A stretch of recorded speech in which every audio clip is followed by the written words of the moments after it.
La vida contada por un sapiens a un neandertal, por Juan José Millás y Juan Luis Arzuaga. Hacía tiempo que tenía ganas de leer un libro de Arzuaga. Me han hablado muy bien de algunos y he visto al autor en algunas conferencias y entrevistas que hay en YouTube con mucho interés. Y mira por dónde. Un compañero me pone este libro en las manos, recomendándomelo con la pasión con la que se recomienda algo que nos ha provocado una gran conmoción. Por ejemplo, como habríamos recomendado un buen restaurante donde hemos comido una fabada asombrosa, o un punto en la carretera de Cazorla, desde el que se ve una postal maravillosa del nacimiento del río Guadalquivir. Y como tenía ya mucho interés previo, y como la mejor forma de agradecer el préstamo de un libro es justamente leyéndolo, me puse manos a la obra y la verdad que no me duró casi nada. Aunque el libro venga firmado por dos autores, la redacción es de Juan José Millás y es de sobra conocido que es un experto narrador. Gracias a esta profesionalidad, el libro se lee con muchísima fluidez. En cuanto al género, lo podría catalogar como una aproximación divulgativa a la introducción a la antropología general. Muy retorcido me ha salido, pero no da para más. Los temas tratados son muy básicos y van a sonar mucho a quien haya manejado cualquier manual de antropología, como el muy popular de Marvin Harris, Introducción a la Antropología General, de Alianza Editorial, Madrid, 1983, que, aunque sea muy viejecillo, ya el pobre, el trabajo original es de 1971. Y puedo considerar que ha envejecido muy bien y que todavía lo releo con gusto. Además, he recurrido a él en más de una ocasión mientras leía este de Millás para aclarar alguna cosa. Quizá me debería actualizar y lo mejor será leyendo a Arzuaga. La gracia del libro que ahora comento va más en la forma que en el fondo. Está organizado como una serie de entrevistas completamente informales del escritor a un paleontólogo. Los dos se encuentran en diferentes lugares, desde algún restaurante en el que se ponen los dos morados a sushi o a cocido madrileño, una cueva rupestre, una escuela, un cementerio o una sex shop, pasando por otros espacios naturales o urbanos. Uno de ellos fue una visita al Museo del Prado a las 8 de la mañana, cuando todavía está cerrado al público.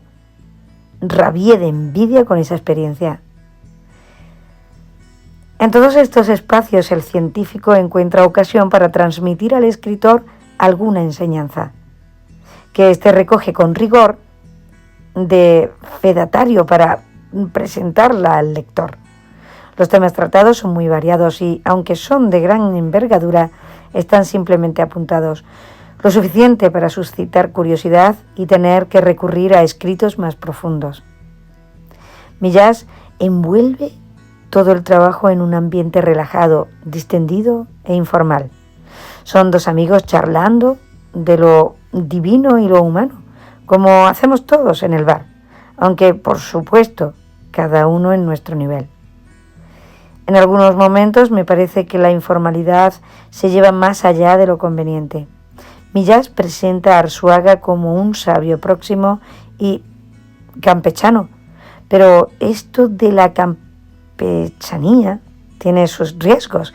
Es un arte mantenerla en niveles que no la lleven a la grosería, a la arrogancia o a la soberbia. Todos conocemos en España un caso de este calibre, por lo menos eso creo. Pero lo que no creo es que Arzuaga sea así, ni mucho menos. Pero la forma de describir algunos de sus gestos o algunas actitudes lo sitúan cerca de la falta de respeto y la mala educación. Estoy segura de que no ha sido esa la intención del autor, que más bien se esfuerza en mostrarnos a un sabio lo más cercano posible. Pero la forma en la que a veces lo hace puede llevar a lectores, suspicaces e impresiones equivocadas. También en el retrato que hace Millás de sí mismo me parece que a veces pasa la línea de lo conveniente, con el ánimo quizá de engrandecer la figura de su partener. Él se rebaja más de lo debido, por ejemplo, en el mismo título. Millás no es neandertal, al menos en su arte o disciplina, como demuestra su fama, aunque esta no sea siempre ni por sí misma garantía de valor.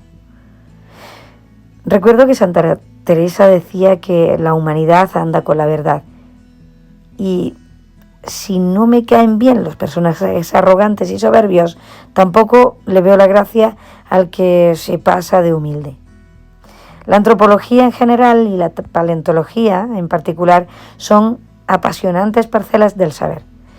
Vienen a aportar recursos para contestar a esas preguntas tan humanas del ¿a dónde vamos?, ¿de dónde venimos?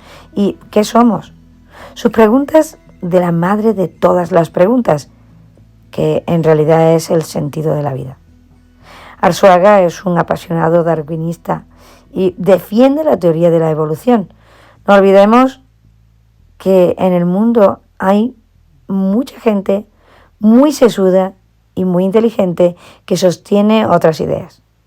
La ciencia moderna en general es partidaria de Darwin, aunque corregido y aumentado. Que los años no pasan en balde, ni para las grandes obras del pensamiento, diría yo. Uno de los mayores inconvenientes para meterme en la cabeza el evolucionismo es la cantidad de años que hay que retroceder en el tiempo. La división académica entre la historia y prehistoria viene determinada por la aparición de la escritura, que los expertos sitúan más o menos hacia el final del cuarto milenio antes de nuestra era, o sea, hace algo más de 5.000 años. Una barbaridad de años. ¿Y cuánto ha cambiado el mundo desde entonces? Pues esta cifra meramente no es más que calderilla comparada con los 60 o 70 millones de años en los que Marvin Harris sitúa la aparición de los primates en la Tierra.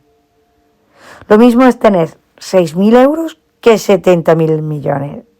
Y los primeros homicidios inconfundibles en el Plioceno, calculemos como poco unos 3.000 millones de años hacia atrás, como dicen los paleontólogos eruditos, que en euros tampoco estaría nada mal.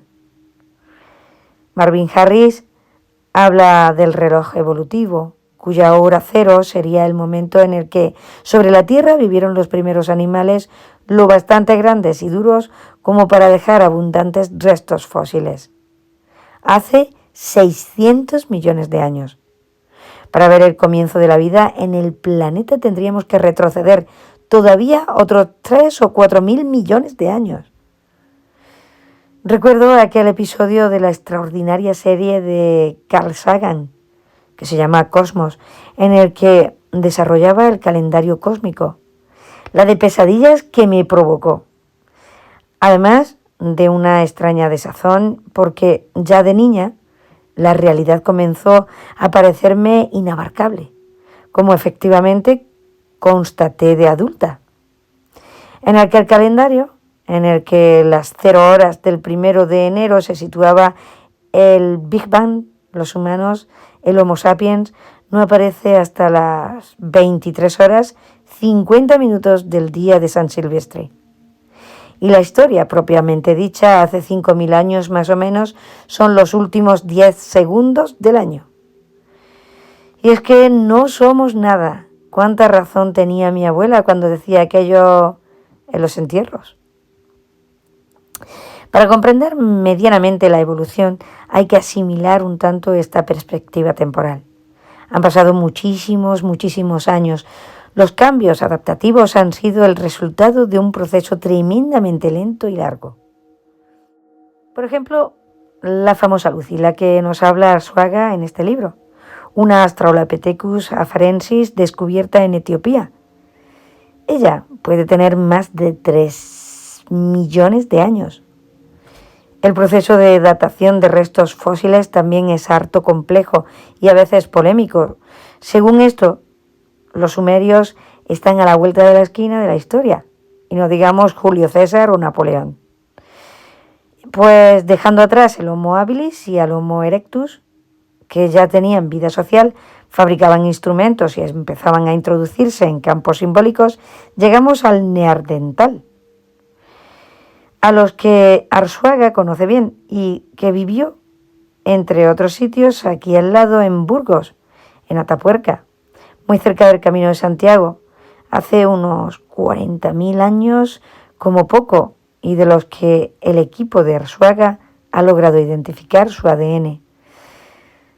Parece que en un yacimiento de Siberia también han identificado el ADN de estos ancestros, lo que, viendo cómo avanza la biotecnología y la falta de ética de algunas empresas científicas, no me genera ninguna tranquilidad. Yo recuerdo que en el colegio nos presentaban a los neandertales como una fase previa de la aparición de los sapiens en la evolución humana. Pero ahora dicen que se trata de dos especies diferenciadas, distintas, aunque muy emparentadas, que compartieron tiempo, espacio y hasta genes en alguna discoteca. El neandertal desapareció y no quedan de ellos más que huesos. El sapiens se quedó como único dueño y señor de la creación desde hace unos 35.000 años. Desde ese tiempo hasta que los humanos domesticaron plantas y animales en el Neolítico, que supuso la más grande evolución humana de todos los tiempos, pasaron unos 25.000 años. Es muy importante fijarnos en la cifra para comprender el proceso de nuestra evolución y darnos cuenta de la cantidad de atavismos que nos condicionan en el presente y que vienen desde entonces. Fueron muchos los miles de años los que los humanos fueron cazadores y recolectores y también llevaban una vida nómada. 35.000 años hasta ahora, bastantes más si contamos los que el sapiens compartió el entorno con otras razas de homínidos. De lentos procesos adaptativos, de control y comprensión del medio, de regulación del orden social y de incipiente especulación sobrenatural, como también decía mi abuela, despacito y buena letra. Los arqueólogos han datado en más de 55.000 años los primeros restos de adornos y prácticas funerarias, lo que supone una incipiente estratificación social, un pensamiento simbólico, una tradición de fabricación de útiles y una forma avanzada de lenguaje. Teniendo como fondo la evolución humana, Arzuaga va dando a millas pinceladas sobre distintas cuestiones que tienen que ver con ella y con la posición de los humanos y con la posición también que ocupamos actualmente en el mundo. Es ciencia, pero bien salpimentada de filosofía. Arzuaga se considera ateo. No sé si en el sentido de negar la existencia de Dios o los dioses al estilo militante y activo de Puente Ojea, o en el de que su existencia le trae absolutamente al fresco y vive ajeno a él, o ellos, postura de Epicuro y sus seguidores. Como yo misma, por ejemplo. Para él, Dios es un producto cultural, como ya dijo hace mucho tiempo Genófanes. Los dioses aparecen cuando la sociedad ha alcanzado la complejidad que hace necesarias normas que la regulan. Los dioses vienen a ser la autoridad que legitima las normas y sanciona la ideología dominante. El derecho, y Dios como su garante y legitimador, cohesiona una sociedad que soporta un grado de complejidad tan desarrollado como para que no sea posible su gobierno espontáneo. Esa famosa frase atribuida a Samuel Colt, Dios hizo a los hombres y yo los hice iguales, tiene sentido también en la evolución humana, según explica el paleontólogo. El uso de armas, piedras y palos sustrajo poder a los fuertes y obligó a las sociedades a recurrir al diálogo, a la política, para organizarse. La opinión pública, mediante los chismes y el cotilleo, supuso también un instrumento de control de la autoridad. En la evolución han sido hitos importantes la bipedestación y el cambio de rutinas alimenticias. Si los gorilas son folívoros y los chimpancés frugívoros, los Australopithecus ya comían de todo. La búsqueda de comida en distintas fuentes fue forzando cambios morfológicos en sus cuerpos. Bajaron de los árboles a la sabana y piernas y pies tomaron relevancia frente a brazos y manos en los desplazamientos, por supuesto. Por su biomecánica, el ser humano es un animal que está hecho para caminar. Bien lo sé yo misma, que es la ilusión de mi vida, como la del molinero de la bella molinera de Schubert. Para la provisión de alimentos, ya el Homo erectus repartía el trabajo entre varones jóvenes por un lado y mujeres y varones mayores por otro. Los primeros se dedicaban a la caza mayor, los segundos aportaban lo que llamaban los paleontólogos pequeños ítems: caza menor, semillas, frutos y esas cosas. Parece que la mayor parte de los alimentos provenían de esa fuente menor. Los aguerridos jóvenes cazadores muchas veces, quizá la mayoría de las veces, volvían a casa sin nada, y no por eso se encontraban la mesa vacía. Mientras ellos se dedicaban a buscar mamuts o se rompían la crisma a golpizas con otros jóvenes de otros grupos, ellas se encargaban de que la mesa tuviera de todo, que no faltara el alimento para cuando volvieran exhaustos de tanto trabajar. Para soslayar el descrédito científico del creacionismo, sin verse obligados a asumir el evolucionismo, se está abriendo camino la teoría del diseño inteligente, que viene a decir que la perfección de nuestros sistemas biológicos, desde el líquen hasta los humanos, es imposible que sea el resultado de avanzar evolutivo.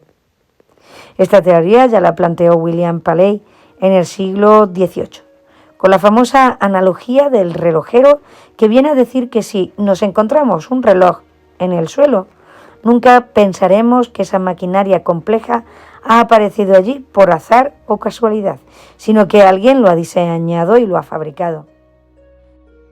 Arzuaga defiende, por el contrario, como bien darwinista, que la naturaleza no necesita diseño inteligente. No somos el resultado de un diseño o planificación. La naturaleza carece de propósito, aunque cree estructuras biológicas que sí tienen propósitos. La aparición de organismos complejos es el resultado de una adaptación al medio y de un proceso de selección tanto natural. Sobrevive y se reproduce mejor adaptado, como inconsciente en los momentos de elección de pareja sexual para la reproducción. Importante para esto último son los llamados rasgos sexuales secundarios, que no tendrían más objetivo que servir de señuelo para la atracción de la pareja sexual. La cola de pavo real, aquella en la que Juno colocó los 100 ojos del difunto Argos, es tremendamente engorrosa como elemento de adaptación al medio, pero parece que vuelve locas a las pavas, además de dejar perplejos a los humanos que hemos podido contemplar en algún momento el prodigioso espectáculo de su ostensión. Aquí se podría hacer referencia a esa desconcertante y perturbadora teoría que Arzuaga deja apuntada en el texto del gen egoísta de Richard Dawkins, que vendría a confirmar con toda crudeza aquello que decía mi abuela, que efectivamente no somos nada, solo el instrumento prescindible y sustituible que utiliza ese ser para continuar existencia. El proceso evolutivo humano es un proceso de domesticación. Para Arzuaga, el neandertal representa la adultez humana y el sapiens no sería sino un neandertal domesticado, o mejor dicho, autodomesticado.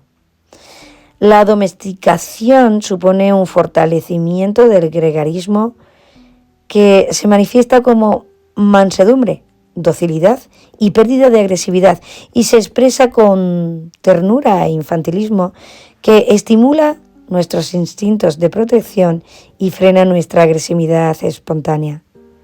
El control de la agresividad es un factor de tremenda importancia para que sea factible la convivencia social. En las estructuras sociales ordenadas, los discrepantes, herejes o negacionistas, como se llaman ahora, el término se empezó a utilizar para referirse a los historiadores o lo que fueran, que negaban el holocausto nazi, y ahora se emplea, me parece a mí, con toda alegría y demasiada frecuencia.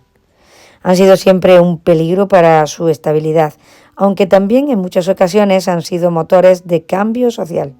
Pensemos, por ejemplo, en Galileo Galilei. A partir del Neolítico, la vida de los humanos cambió radicalmente. Arzuaga defiende que en el Paleolítico se vivía mejor. La gente de entonces estaba en contacto directo con la naturaleza, se movía, no tenía que realizar trabajos repetitivos que llegarían a ser fuente de enfermedades o padecimientos. Como nos mostró Chaplin en tiempos modernos, que lo siguen siendo. Estaban más sanos y más fuertes. El precio que había que pagar era la muerte de los débiles, pero la muerte no era más que una reguladora que ajustaba la población a la capacidad de soporte del medio. A partir del Neolítico, los humanos no vivirían mejor, pero podían ser más gracias a la domesticación, como hemos dicho antes, de plantas y animales que hacían que la naturaleza produjera más recursos. Una de las principales consecuencias de esto fue la aparición de excedentes. Esto supuso toda una revolución que fue desde el puchero y una industria dedicada al almacenaje hasta la propiedad privada y la estratificación social. También, aunque no se diga aquí, supuso la aparición de un grupo social que no necesitaba trabajar en la extracción de recursos y se podía dedicar a la cultura, a la ciencia y al arte. Como es el caso, por ejemplo, de los sacerdotes egipcios. El proceso social evolucionó desde la banda al clan, la tribu, la jefatura y por fin al Estado. En una sex shop, escritor y paleontólogo van a tratar, entre otros, el importante tema de la confianza en la paternidad. Demasiado superficialmente, a mi punto de vista. Imagino que estarían distraídos con aquellos aparatos curiosos que les mostraba la simpática dependienta. Primero hay que tener en cuenta que tenemos dos tipos de instintos de supervivencia: el individual, que nos provoca hambre o sed, y el de la especie, que provoca hambre sexual, instinto de reproducirnos. Sin duda que este instinto es causa en los machos de una confianza en la paternidad inconsciente, instintiva, valga la redundancia, como los gorilas de los que nos habla Arzuaga. Pero para que haya una confianza en la paternidad consciente, racional, se tienen que conocer las relaciones causales de la paternidad. Los individuos, o mejor, la sociedad, tiene que conocer la parte biológica de la paternidad. La paternidad tiene dos dimensiones, la social y la biológica. En nuestra cultura, un hijo adoptado es tan hijo como el que más, no solo en los aspectos legales, sino también emocionales. Hay que añadir que, aunque algunos defiendan la universalidad de la familia según la concepción bastante limitada y estrecha, esta institución social es extremadamente variopinta, como lo demuestran los tremendos dolores de cabeza que provoca ese pequeño libro de Robin Fox, Sistemas de Parentesco y Matrimonio, Alianza Editorial, Madrid, 2004. Otro libro, más entretenido, de 1929, de Malinowski, La vida sexual de los salvajes, de Editorial Morata, Madrid, 1975, que lleva el llamativo y sugerente subtítulo La vida sexual de los salvajes del noroeste de la Melanesia. Descripción etnográfica de las relaciones eróticas y conyugales y de la vida de familia entre los indígenas de las islas Trobriand. Demuestra que la regulación positiva de las relaciones sexuales en una sociedad dependiente en gran medida del conocimiento que tiene esa sociedad de la paternidad. Los trobriandenses no la conocían. Los hijos eran legalmente del esposo de la madre, que quedaba embarazada por los espíritus del mar. El papel del hombre era simplemente ensanchar el conducto antes de que la mujer se metiera en el mar para quedarse embarazada. Daba igual que hombre le hiciera el favor. Los hijos serán siempre, como ya he dicho, del esposo. En el libro de Fox también se habla de algunos casos en este sentido. Si el esposo se ausentaba algunos años, bien por guerras o por negocios, y cuando llegaba a casa se encontraba con que su mujer acababa de tener un hijo, era una alegría para todos porque la familia había aumentado. Los romanos, cuya concepción de la familia es la que hemos heredado en Occidente, sí lo sabían y para estar seguros de la paternidad biológica tenían que controlar la actividad sexual de la mujer. No era necesario controlar la actividad sexual del varón porque no debía ni había ningún problema para determinar la maternidad, ya que era algo evidente. La actividad sexual del varón no cuestionaba ni la paternidad ni la maternidad, pero la de la mujer sí. Si una mujer solo ha tenido relaciones sexuales con un varón, está claro quiénes son el padre y la madre. Pero si ha tenido relaciones con varios, la paternidad queda en entredicho. En el interior de una cueva rupestre en los picos de Europa, cerca de las arenas de Cabrales, Arzuaga nos habla de arte, aquellas prodigiosas figuras que no fueron realizadas de ninguna manera por un espontáneo inexperto, sino por quien sabía lo que hacía. Son difíciles de interpretar y los paleontólogos no se ponen de acuerdo en si había una motivación puramente estética o por el contrario tenían un sentido mágico y religioso, o quizá ambas cosas a la misma vez. El caso es que son auténticas maravillas realizadas hace 15, 20 o 30.000 años. Yo he podido ver la reproducción de las pinturas de Altamira que hay en el Museo Arqueológico de Madrid, pero creo que la experiencia de verlas en la misma cueva tiene que ser muy distinta. En el último capítulo, los dos amigos se van al cementerio. ¿Qué mejor sitio para acabar una historia? Allí, ante la abandonada tumba del insigne Ramón y Cajal, ambos charlan sobre el envejecimiento y la muerte, sobre la longevidad y la esperanza de vida, sin traspasar nunca la barrera del más allá. La muerte es un elemento más y de gran importancia en la evolución. Podríamos decir que una aliada. Nuestra conciencia moral, también producto de milenios de evolución, nos lleva a cuidar a ancianos y enfermos, algo completamente antinatural. Pero natural no siempre equivale a moral, y los humanos hemos superado en muchos aspectos a la naturaleza. En este escenario, que recuerda al Don Juan de Zorrilla, y que invita al reconocimiento y a la introspección, se sugiere la posibilidad de una continuación de la experiencia compartida entre escritor y paleontólogo. Una segunda parte que se ha materializado en la muerte contada por un sapiens a un neandertal. Todos estos temas y bastantes más se tratan en las conversaciones informales y en distintos escenarios entre el paleontólogo Juan Luis Arzuaga y el escritor Juan José Millás. Con tal naturalidad lo hacen que a veces me daba la impresión de estar allí, sentada, a la misma mesa, con los dos interlocutores, muy atenta a lo que ambos tenían que decir.